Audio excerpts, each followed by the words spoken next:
السلام عليكم ورحمة الله وبركاته. يا أهلا وسهلا. بلاش تاكل التورتة كلها لوحدك. أنا ليه بقول كده؟ بقول كده علشان كنت بدردش مع حد معايا في الشغل، شاب جميل مجتهد، وكان بيحكي لي عن شغله اللي فات. فبسأله أنت ليه سبت شغلك اللي فات؟ مع إنه كان على حسب كلامه بيحبه جدا. بيقول لي كان في السيلز، في المبيعات. عمل شوية تكنيكس كده في الشغل، زودت المبيعات من مليون ل2 مليون في الشهر الواحد.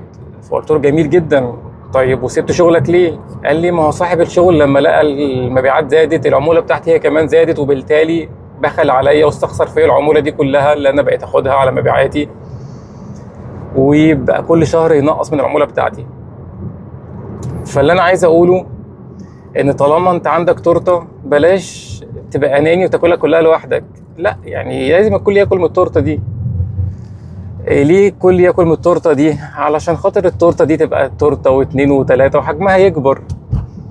لكن انك تستخسر في غيرك العموله اللي عملوها على مبيعات الشغل عندك، فبالتالي زودوا ارباحك وزودوا مبيعاتك، لا كده مش صح. يعني انا مثلا في شغلي، انا كل جرام بيطلع من عندي مبيعات، اي حد ليه فيه، يعني الاوفيس بوي ليه نصيب في كل جرام بيطلع من عندي. فبلاش تاكل التورته كلها لوحدك، بلاش تبقى اناني. شكرا.